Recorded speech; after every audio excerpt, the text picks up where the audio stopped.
Hi everyone, welcome back to my channel. Hope you're all doing well. Happy 2016. We are in the new year. This is the first video for me in 2016, so that's always exciting.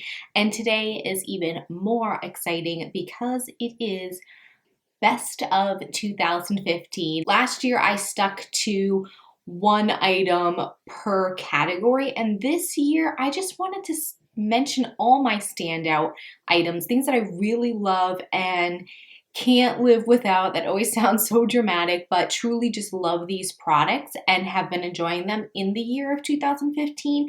I have a whole lot of things with all that being said in front of me, so I think we should just get right into it, and in no particular order, I'm just going to grab the first thing I see. These palettes have been a staple in the last year, and I've used them so much in my videos. You've probably seen them, and I use them on an everyday basis. They're the e.l.f. palettes, and I have the Need It Nude and the Mad for Matte, and I've talked about these a bazillion times. I won't go into all the details, but they're really good quality. I find that they wear really well, and I love the color selection in these two palettes. I have them all on my eyes today. They don't crease. You do need a primer, but I prime with every shadow, whether it's high-end or drugstore. The e.l.f. blush in Mellow Mauve. You know I've talked about this, and I've used it plenty of times in tutorial. It is just gorgeous. It doesn't look like much in the pan, but it's this beautiful mauve shade that has this like purpley pink iridescence. It's not very dramatic on the cheeks, but it just gives a nice little glow. You could almost get away with not even wearing a highlighter, but I love this, and it's very affordable. Now on the other side of the price spectrum, it is the Tarte blush in Exposed. Again, this is another shade that doesn't look like much in the pan, looks kind of boring, but when you put it on the cheeks, it just wears with so many makeup looks. And you know, when I'm looking at these, they actually look very similar, but on the cheeks, they do, you know, different things. And I'm wearing Exposed today. It just, both of these pair really well with any type of lip color, makeup look, and I think that's why I've gotten so much use out of them. I usually always prime, and one that really stood out to me was the Too Faced Hangover Primer. I like this because it's silicone free, and I find that silicone products are just a little too slippy. It ends up moving my foundation around and doesn't allow it to cling, so I kind of try to steer clear of a silicone based product, and this one is silicone free. It has coconut water, electrolytes, and probiotics, and I feel really good about my skin when I use this. There's just something about this primer. I just keep coming back to it. I really enjoy using this. Along with some base, this foundation, again, probably no surprise with a lot of these products, but particularly this one, it's the Too Faced Born This Way foundation. I'm in the color Vanilla. It's perfection. It looks like skin. It's comfortable. It doesn't wear weird or break up with the oils. I love the finish of this. The packaging's beautiful. It comes with a pump. It's oil-free if that's something that you enjoy in your base products, and I just love this. It is probably my top foundation ever. It's the BareMinerals Complexion Rescue. I use this mostly in the summertime just because I have the color Natural, and I felt like this color matched me a little bit better in the summer than it does now. I'm a lot more pale, but I have it on today. I mix it in with the next product I'm going to talk about. This has SPF 30. It feels so cooling on the face. It's hydrating. It gives a nice finish, not a whole lot of coverage, but perfect for every day. Onto my Cover FX custom drops. You know I had to mention these. I picked these up earlier on in 2015, and wow, I've gotten so much wear with these because you can just customize anything you want for your base, your moisturizer. You know, like the Complexion Rescue. This was too dark for me right now, but I used it today. I just mixed in N20 to get my perfect shade, and bam, I had it. And it adds a little bit more coverage when you use this too. I just used 2 drops. And then I also have N40 for when I self-tan and I need a deeper shade instead of having 3 different shades of foundation in my favorite brands. I keep these and I can just customize anything I want. This is the Master Conceal by Face Studio, and I'm in the shade Light. I purposely have a lighter color just because I like to brighten under the eyes. This is not a shade that I would cover up blemishes with. This is such a pigmented concealer. Don't be fooled by the fact it's drugstore. It wears really well. I think this is a great product. I've repurchased this probably once or twice already. I think this might be my second or third tube. And the other one, no surprise, it's the MAC Pro Longwear.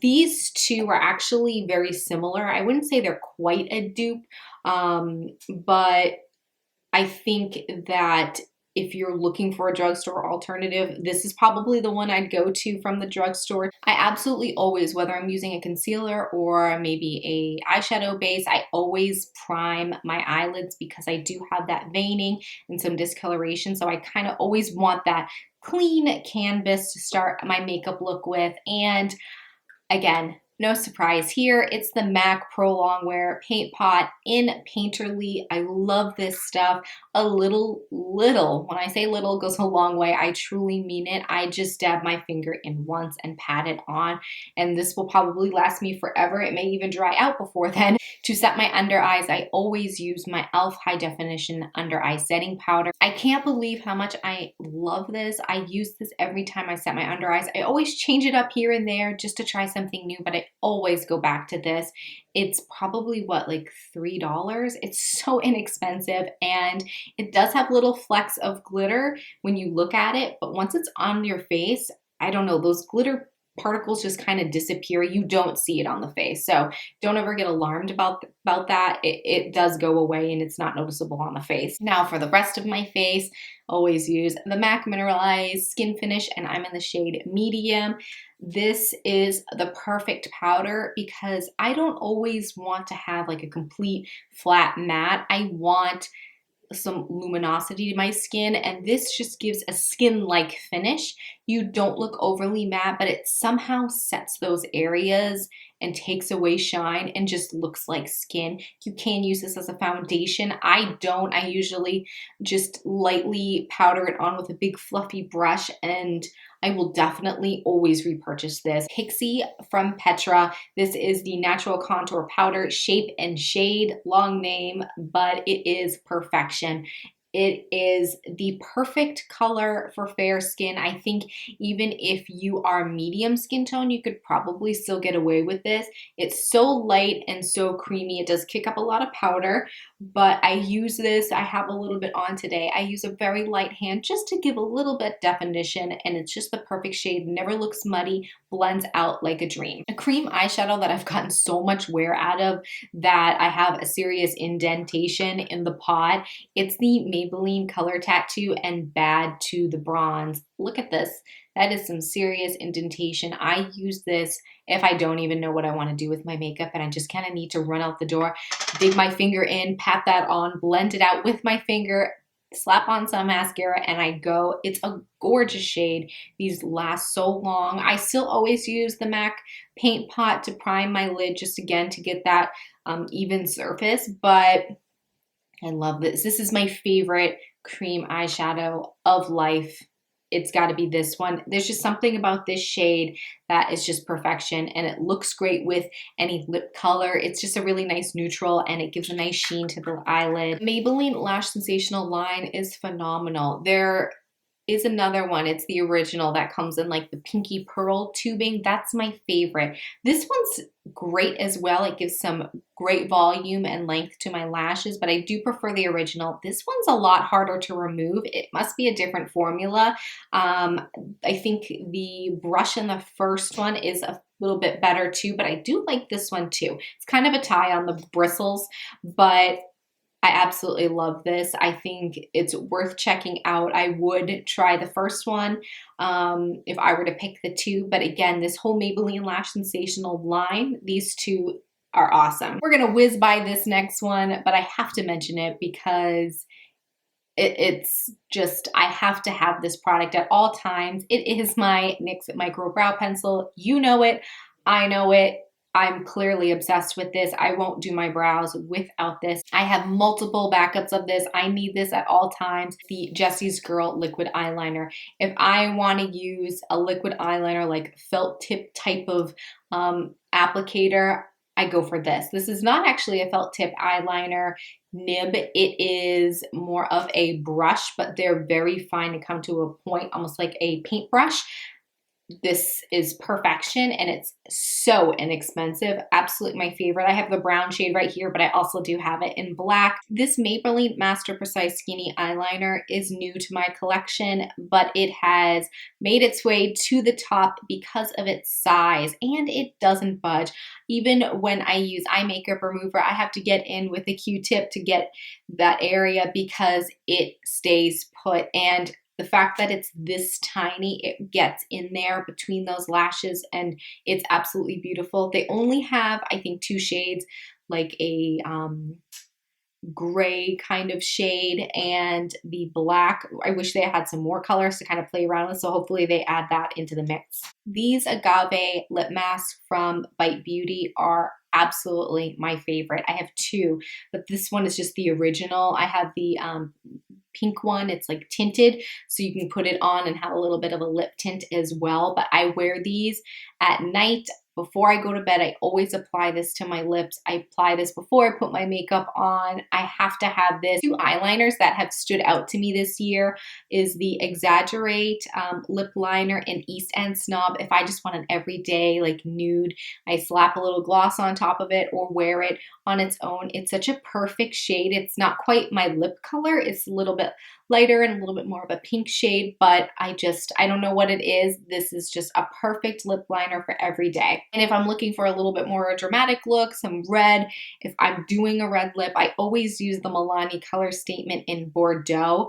It is just such a deep red and it's creamy. It lasts long on the lips. 2 lipsticks that stood out for me are probably no surprise. They are MAC lipsticks. I did my top 5 lipsticks and most of them were MAC. The shade Fanfare, this is a cream shade. I wore this a lot in the summer. It's just a perfect shade for that time of year, and the finish on it is beautiful. It's just such an easy wear kind of shade. And the other one, which we had a little bit of a tragedy, I washed it and dried. My favorite MAC lipstick of life. It's Syrup. It looks, oh, it's just so sad. I can't even look at it because I was almost in tears. That sounds so dramatic, but it's just, oh my gosh, I can't believe I washed this. I'm still going to continue using this. Look at this. I will get a lip brush and I will not waste this product, but I definitely will repurchase. I have a few highlighters that I'm sure you're not surprised about. The first one is an e.l.f. highlighter. It's the baked highlighter in Blush Gems. I love this. I mentioned this one in my top 5 favorite highlighters. It's such a gorgeous shade. It's such a beautiful pinky champagne shade. Another one that's very similar, it's the MAC Soft and Gentle. It's the Mineralize Skin Finish line. This is such a pretty shade as well. They're both very similar. So if you love this one, but you're looking for something cheaper, I would definitely try the e.l.f. one. Another one, and one that is a little bit different in shade, is my Becca Champagne Pop. This is the only one in my collection that's a little bit more unique as far as shade. I usually tend to lean towards the pink champagne colors, but this one is kind of like a champagne rose gold hybrid, and it's gorgeous. I will never go through this because there's just so much product in here and you need a tiny amount to get a huge impact. I think the last one I have is the Glow Mist from Pixi. I've used this so much and it's not even that old. That's how much I've been enjoying this. I wouldn't call this a primer. It's not going to extend the life of your makeup. I think it's more so for if you have drier skin and you want more of a luminous finish, you can use this before you apply makeup and after. And it does set in a way that if you have a powdery finish and you spray this on, you will get a dewier finish. And I think that's it. Wow. I obviously had a very good time with makeup this year. I hope I wasn't too fast. I hope I wasn't too slow because I don't want this video to be 30 minutes long, but I just kind of wanted to give some quick snippets, and I hope I achieved that and I didn't go too fast and you're still able to catch some things. But let me know in the comments below if you've tried any of these products and you like them, and also what product, if you were just to pick one or two that you can mention to me in the comments below that you absolutely can't live without and found in 2015. I'd love to hear them. And if you like this video, don't forget to give it a big thumbs up. And if you haven't subscribed, you know where that button lives. Thank you so much for joining me. I hope you're having a great start to 2016, and I'll see you in my next video. Bye.